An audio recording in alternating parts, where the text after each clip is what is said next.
นี่มากัน2คนคือเก่าบายดีไป เขายังไม่ได้เปิดคลิปเปิดอย่างเลยแหละขอถ่ายเจ้าเลยแหละ บอกเปิดน้ำกันไปน้ำกันเด้อไป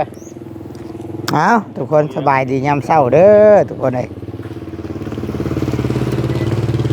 เปิดคลิปเปิดภาพมาก็ได้ก็อยู่กับทางลีโวคู่ใจคือเก่าพี่น้องเอ้ยจอมลุยและก็กับบ่อเวียงไซเนาะโดยทักทายสบายดีสวัสดีหมู่เพื่อน FC พ่อแม่เอ้ยอ้ายที่เขารบรักเวทสุคนพี่น้องไอ้เนาะถ้าหากว่าเปิดมาเห็นคลิปนี้ก็ขอให้ทุกคนได้บุญกุศลนำกันเนาะมื้อนี้ก็จะได้มามอบความสุขให้ทุกคนได้เบิ่งได้ชมในการถ่ายทำคลิปพี่น้องช่วงสายของวันเสาร์เวลา 10 โมงเช้าพี่น้องเป็นเวลาในประเทศลาวประเทศไทยเนาะในช่วงเวลา 10 โมงเช้าก้อย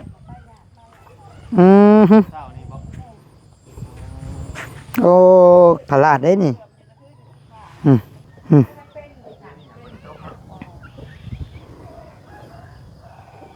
เกือบพลาดเด้ออยู่นี่ระวังเด้อ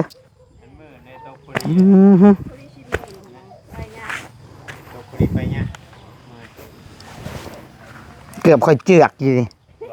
แม่เกือบขึ้นรถฝนตกห้ามเสาก็ต้องพยายามตั้งไว้ได้คันป้าไว้หึงนี้ทั้งโดกทั้งปวกอะไรสิขึ้นปวกป้าไปหึงกับปวกกินเด้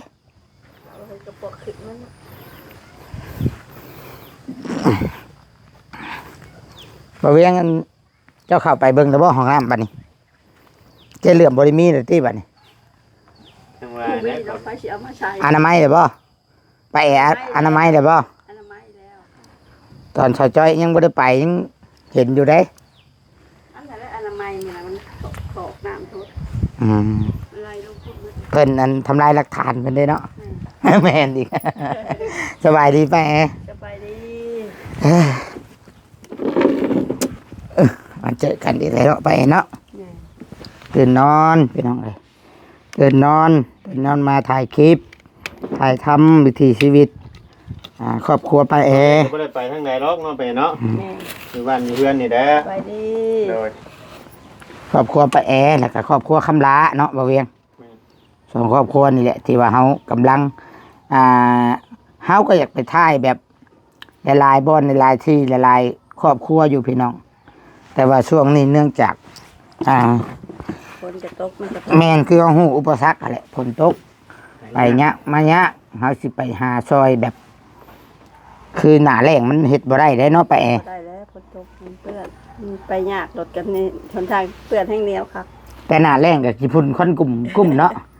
ไปเฮาไปตอนนั้นแต่ว่ามันบ้านมันยังก็ชาวรถจราน่ะทางเจ้าพาไปตอนนั้นมันอยู่จุดชุมพุ่นไกลอะไรน่ะตั้งแต่ไปมาบ่เวียงพาไปจุดชุมนนมีใช่บ่จุดชุมพลงามนนมีใช่ว่ามันตัวนั้นมันนนมีใช่ยามแดงยังใครก็ยามนี่ได้มันไปยามโพดนี่ญาติว่ารถขอกรถค่ายามแดงเนาะแต่ว่าเวลามันก็มันเป็นคุมเนาะมันเป็นคุมคือดาวอังคารนี่นะแม่เป็นคุมเลิกตัวเลิกตัวตื่นไปแต่หึงแล้วป่ะไปแต่เฮิงแต่ลูกคอยยังเป็นเช้า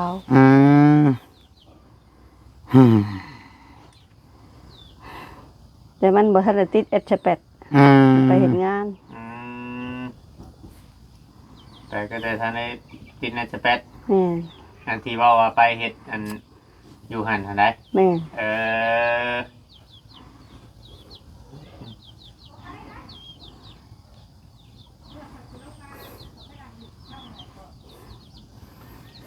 มือได้อันป้า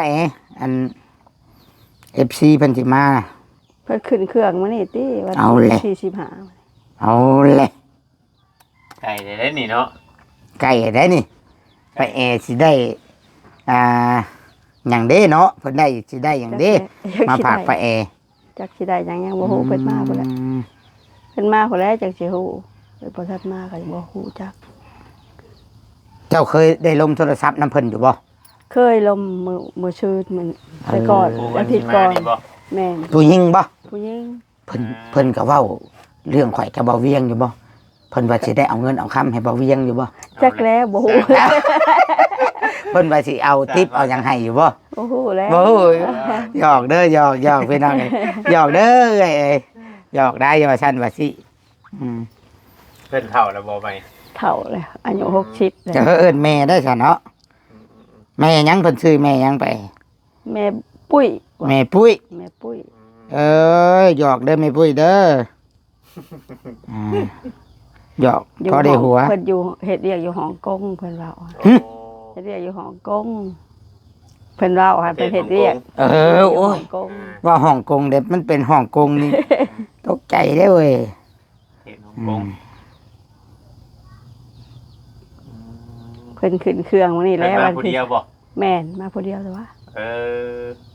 แต่ชาวกึมว่าสิพาข่อยไปกินชิ้นจุ่มชิ้นดาดอยู่เชโนเพิ่นว่าจะพากินข่อยเมื่อฮอดก่อน เอาถ้าไปกินพร้อมกัน ถ้าไปกินพร้อมเพิ่น อืม เรา เอาไว้เพิ่นสิชวนตัวสิทธิ์กับตัวเวียงอยู่บ่เนาะเอ้ยอุกใจเด้บาดนี่สิได้ไปกับหมู่อยู่บ่เอาเนาะ เนาะ เพิ่นมาชวนไงไปเด้อชวนเอาไปเหมือดไปยังได้จ้ะ เฮ็ดมาลิ้นน้ำพระเอสิดุแน่เฮากันติหยอกพี่น้องเอ้ยนั่นได้ก็หยอกคือเก่าหั่นแหละบ่หยอกก็บ่ได้หัว เอ้าน้ำลูกสาวข่อยละเบาอันนี้ ยังนะ เด้ เออ อืม แจ็คโตของเจ้าน่ะ ตัวเดียวอันนั้นแหละกับตัวผู้เมื่อกี้ อืม กับตัวน้อยนั่นแหละ ได้แต่ละเทื่อนี่ได้น้องมันกูเทื่อติ เมื่อกี้นี่บ่ได้ช้ำไปโบสถ์บ่แม่นนั้นบ่หายไปโบสถ์มาแล้วมันเกิดเลย โอ้ มัน ไป กิน โบสถ์ เบิ่มันกินเบิ่แหละวันอาทิตย์บางกี้ อืม ถ้าก็ได้ก็ตายตัวหนึ่งยังตัวหนึ่งลูกมัน โอเคสมมุติว่าถ้าบ่มีคนเห็นนี่ มันสิบ่ได้จงไว้ให้บ่ มันกินแล้ว กินลูกตัวเอง กินน้องมันนั่น กิน น้องแมว แม่นมันกินแหละมันกินเป็นหักยามันเลย อืม คันมันได้กับเฮามันอยู่กับเฮาคันเฮาได้ อืมอืมอืม เฮาถาเอาเลยมันออกวิทย์แล้วเฮาก็เด็ดเอาโลด อืม เด็ดเอาไปย่างคูหนึ่ง500 บาทขายกับบ่แพง กลายเป็นครูบ่ กลายเป็นคู โอ้ เข้าเอาไปเห็นยังน้องแมว บ่ฮู้แล้วเด็กไล่ไก่น้อย บางคนก็สิคิดว่าผู้คนเคยศรัทธาผู้คนเคยเชื่อ ของดีป่ะ แม่นค้าขาย เขาใส่กระโปรงกระเป๋าเงินว่ามันแอวเงินเพิ่นเว้านั่ ส่ น ง น่ะ มาดำด้วย ส่งมาลำแล้วไว้เฮ็ดหยังก็ขึ้นก็เกินว่ะ เดี๋ยวแต่ อืม เชื่อเนาะ แล้วแต่ผู้เชื่อ เฮาเฮ็ดบุญนี่แหละ แม่นคนในบ้านข่อยได้มาเอาน้ำข่อยชุดหนึงเอาไปแล้วก็คู่มื้อนี่มันก็มีเงินมีคำ อืม เอาผัวจำสิเอาผัวนะเอา เอาเลย เอาปะเอาปะ เอาแล้วมาในผัวบาดนี่เอาแล้ว ผัวมีเงินได้บัดนี่มาเฮ็ดเฮือนอยู่บ้านยังบ่แล้ว อืม จ้างเขามาเฮ็ดเฮือน มานผัว จ้าง บาด เวียด อืม จ้างเวียดเฮ็ดเฮือน ได้ผัวรวยบัดนี้ ได้ผัวรวยได้ผัวตำรวจ อืม ตำรวจจีนได้เป็นตำรวจ ตำรวจคน เอา ดี ผัวจีน โอ้ทางว่า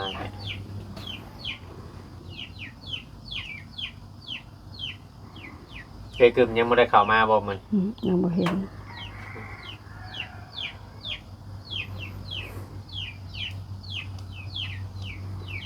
อันเห็นรถเราจอดอยู่ห้านอยู่ ใช่ไหมมันจะมาอยู่เนาะ มันสิมาอยู่ดอกตอนเพลเนี่ยตอนนั้นที่เขาเพลแล้ว เพื่อได้วิ่งเพิ่นได้ แม่นเพิ่นเรียกหลายเด้ กินข้าวกับหยังตอนเช้านี่มื้อนี้ กินข้าวกับอันนั้นอัว อืม ชื่ออัวอยู่ข้างทางเลยเขาขายในห้าง อืม ไปแอบ่ แม่น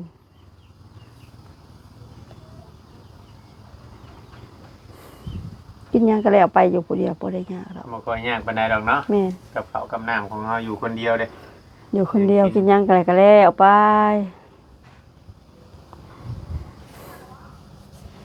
เริ่มใครแน่ได้หรอว่านอนตอนค่ำตอนคืนกับบัด ก็บ่ได้คิดญาติคิดกลัวหยังเบิดนอนเถอะ หุ่งชื่อแทนนี่ได้คำมา เขาดอกใต้ดอกเดียวนี่ก็หุงฉลึกแล้ว มันตอนคืนเนาะ แม่ ห้องน้ำก็ใต้แต่ว่า ใต้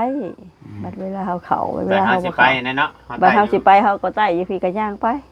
ของเนี้ยตายอยู่เพื่อนพี่อยู่แล้วนะ เปิดอยู่เฮือนแล้วก็ย่างไป ประเด็นไหนเฮาเปิดอยู่เพื่อนนะเฮาก็ย่างไปพุ่น อืม มันก็สบายก็หุงไปอีก เป็นอะไรเด้สะจอยเนาะ จักแล้ว นอนอย่างเดียวได้ช่วงนี้อ๋อ กินแล้วก็นอนบ่กินข้าวแล้วก็นอนกินยาน อนอิ่มแต่กันย่างเลาะอืม คนหลายเนี่ยอยู่มาเนาะ หลายเลยเป็น2-300พวกเขาว่า เพิ่นออกมาเพิ่นจะว่าได้บ่เวียงจับตุชิดหู้อยู่นะมื้อน่ะหากบ่บอกข่อยว่าจักเนาะ พากันเฮ็ดบ่ปากว่าจัก เฮ็ดเฉยอยู่ว่าติเฮ็ดคือบ่ฮู้ติว่า แล้วเราเห็นอันน่ะเจ้าหน้าที่ย่างเข้ามาได้พี่น้องย่างเข้ามาปุ๊บแล้วก็ลุกพูดผิดอะไรแล้วก็ออกจากแล้ว ไปหยังกันน่ะ สบายดีเหรอ แม่คนบ้านตัวเองเนี่ยเราฮู้อยู่แล้วว่าบ่ได้เป็นเจ้าหน้าที่เนาะ แม่นเลย บ่ได้เจ้าหน้าที่บ้านได้ซะแล้วก็ ก็ ตั้งด้วย กองร้อนบ้านค่ะเราก็ฮู้แล้วเรา ต้ ฮู้ อง จัก จัก เบิด เบิ ทุ ด ก พ่อ คน บ้านมาหยังเนาะ แล้วจัด มีพ่อบ้านมานำเลยว่ามื้อนั้นกะ มีเหรอ อ่า วันใหม่ เพราะว่าคำคือเฮานี่เฮาบ่ยักคำคือเฮานี่ พ่อบ้านน่ะเราขี่รถพี่น้องเบิ่งเดี๋ยวก็สิเราจะพัง ทางเจ้าหน้าที่เพิ่นขี่รถมา2-3รอบแล้วเพิ่นขี่มาแนมเบิ่ง ลบไปลบมา เพิ่นก็เห็นข่อยแล้วก็มาเวียงนั่งถ่าย ก็ยิกคิ้วใส่แล้วก็ยิกคิ้วใส่รถแล้วเราไปเฮ็ดจอดอยู่เฮือนนั่นหมออันตู้เรากินเหล้ารถแม่ตู้กินเหล้าจะเข้าใจผิดว่าสิมาจับแล้วเราแล่น แม่น ปุ๊บอย่างใหญ่วะ ของเราไปจอดอยู่เฮือนทางหน้าเด้รถ เกี่ยวอยู่เพื่อนตู้นั่นเนาะ จอดแล้วเราย่างลงมาบัดนี้ไอ้ตุ้ยอันเด้เราเป็นของรอนบ่ แม่น ไอ้ตุ้ยนะไอ้ตุ้ยแล้วเข้ามาก่อน เดี๋ยวจะเสร็จมา บอกเราแล้วแหละไอ้ตุ้ยนั่นเข้ามา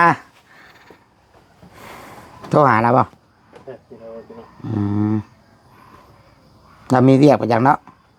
รุ่นน้ำกันไปเราโทรเราชงมาหยังบาท โอ้โห มีข่าวดีจีป่ะ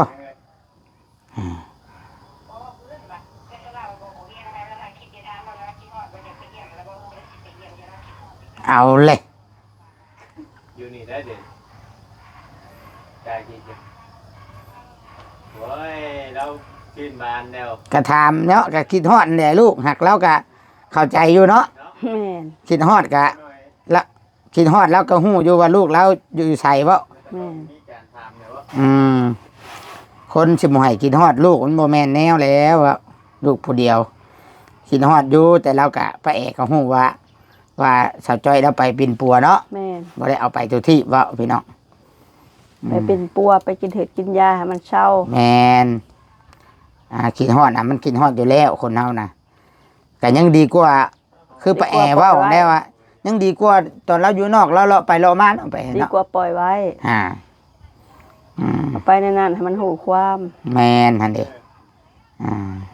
กระถามมาแล้วคือตุสิตก็ต้องถามพี่น้องเลยเนาะ แม่น คือมาหาป้าแอตุสิตบ่เวียงก็ต้องถามว่าเป็นอะไรป้าแอสบายดีบ่นอนรับบ่ นอนรับฮะก็เริ่มนอนรับ กินข้าวกับหยังเขาก็มาถาม แซ่บ เสร็จ นอ แล้ น ว ก็รับ อ่า ผู้มื้อ เป็นแนวใด บ่ได้ สภาพ เป็นห่วงปานใด ร่างกายจิตใจคันว่าเรื่องกินฮอดลูกนะคิดถามว่าไผบ่กินฮอดน่ะ แม่น กินฮอดอยู่แล้ว ลูกเว้า แต่เฮาต้องเบิ่งเหตุและผล แม่น เหตุผลที่สาวจ้อยไปป้าแอเราก็รับรู้สองมาป้าแอเราก็จักจุดหมายปลายทางของลูกเรานั้นอยู่ไสจังใดเป็นจังใดเรื่องเป็นห่วงกะเฮาเป็นห่วงกะเฮาก็ฮู้ว่าลูกเฮาไปเป็นคนดีเด้ซะ แม่น แม่ มันกับทำนองนั้น บ่แม่นเฮาถามให้ป้าแอกินฮอดได้ให้ป้าแอนี่ กินบ่ได้นอนบ่หลับได้บ่แม่นเฮาก็บางทีเฮามาสิบ่ถามหาสาวจ้อยเลยก็ เป็นไปบ่ได้ เป็นไปบ่ได้คือแบบว่าตัดขาดกันโพดของแนวสาวจ้อยเราก็บ่ได้เรียบร้อยขนาดนั้นเด้พี่ บ่ น้ ได้ อง เป็นขันว่าสิอาละวาดเนาะ แม่น แค่ว่าเฮาอันนั้นน่ะซื้อ เป็นหยังดอกถามซื่อบ่เป็นหยังเฮาถามด้วยการให้กำลังใจ อันนี้นะอันบ่แม่นว่าเฮาถามเพื่อตอกย้ำเพื่อซ้ำเติม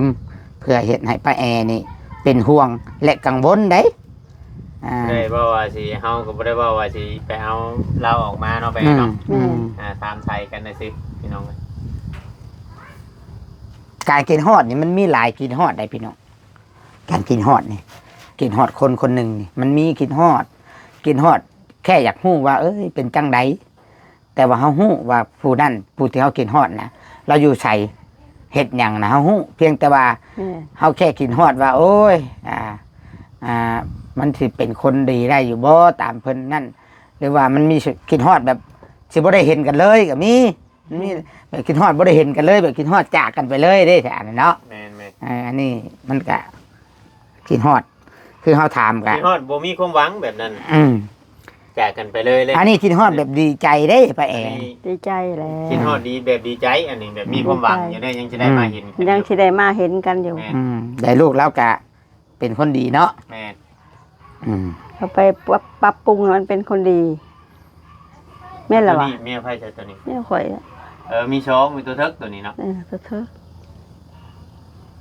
ตัวดำฮะเอื้อยมันอันนี้น้องมันหลายตัวเนาะตัวน้อยๆน่ะเก็บมาก็เก็บมามันอยู่ในนี่เดี๋ยวก็กระเดาเดี๋ยวก็ขี้เล็กมันหนาวฝนตกจะเข้ามาโผล่แม่นตัวขี้เถ้าแหละขี้เถ้าหากะพีตะกี้จะจ้อยถึงเริ่มพีแล้วบัดนี้เนาะเริ่มพีเริ่มสีคือขี้เถ้าเจ้าเลยขี้เถ้ามันชี้มันคือขี้เถ้าขี้เถ้าตอนชัดจ้อยอยู่แล้วก็อุ้มแล้วก็ลูบเด้มันแพงแล้วแพงแมวเลยเนี่ยตัวนี้นั่นเอื้อยมันตัวได้สะเมมันอันนี้แหละแม่มันน่ะแม่มันหันเขามันไปแล้วบ่มาไปเลย ไปยันเขามันถึงแหวเขาบอกเขาใส่แหวถึงแหวถือกวงกับมาบ่ได้คือว่าแล้วแม่เด้ไปเฮ็ดกะกรรมอยู่นำผู้นั้นแหละเฮาก็บ่แมวข่อยน่ะมีตัวนึงฮู้ไล่หนูไล่หยังสะอาดสะอ้างบัดบ่เห็นแล้วบ่เห็นบาทเดียวได้จักมันไปใช้แล้วเลยตัวเถิกบ่มาเลยบ่เห็นเลยบ่ได้กินอีกว่ามันตายมันยังบ่ลังเทื่อมันไปถึงแหวบ่อนอื่นบ่ถึงแหวถึงหยังก็ไปว่าลังเทื่อมันไปเลยแล้วมากัดมาคนมาบางตัวมันโหดมันก็ฉู่ด้วยแล้วแมวแม่มันเฮ็ดดีเด้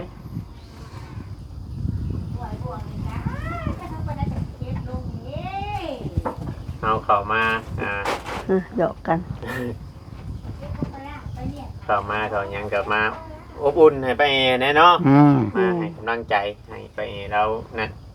เฮงใครกลัวแบบเอาลูกแล้วไปเลยบ่เข้ามาเลยเนี่ยเฮงเจ๊กเฮงเต๊กเด้เฮงเงียบเงาแล้วเนาะไปนั่นได้จังว่าจะคิดผากว่าผู้รักผู้ใหญ่อย่าป้าจะถิ่มไปแอเด้อเนาะว่าเฮาให้ความหวังเราเลยเด้ไปแอแล้วก็คนดีพี่น้องคนดูคนมันนะคันว่าผู้ใหญ่บ่ห้ามนี่แม่นเข้าป่าได้ป่านี่เนาะหาขุดหาเขี่ยแล้ว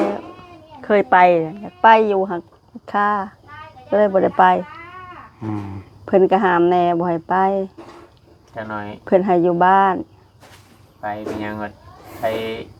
เป็นหันเป็นหนีมามันสิเนี่ยเนาะอยู่คนเดียวคำว่าคือเฮาอยู่กับลูกเนี่ยว่าไปจำได้จำหนึ่งแต่ว่าสีคำบ่มาลูกกับไปน้ำเอายังเบิ่งไปเรื่อยๆพี่น้องไงเนาะเพื่อเบิ่งอาการเอาไปเยี่ยมไปยามกับเฮาสิฮู้ซึกดอกสิต่างในหูในตาเฮาดอกเนาะไปเนาะบัดเฮาไปเยี่ยมไปยามผู้ใหญ่เพิ่นพาไปบ่ได้จังได๋ไปผู้ใหญ่บ่พาไปก็บ่ได้ไปอยู่นี่แหละเฮาก็ เพิ่นว่าสิทธิ์อยู่กับข่อยเพิ่นว่า อืม เพิ่นบอกเจ้ากึมพู้นแหละว่าพาไปเยี่ยมก็ยังไป ให้ทางไอ้กึมพาไปจะยังไป แม่น อืม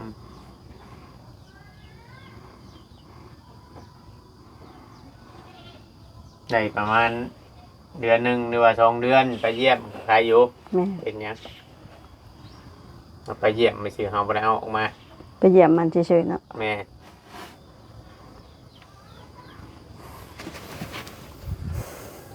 ได้ใส่ตู้ชิด อืม ครับบ่บัน ครับและก็สิไปหาคำลา เนาะ คันว่าแต่ใด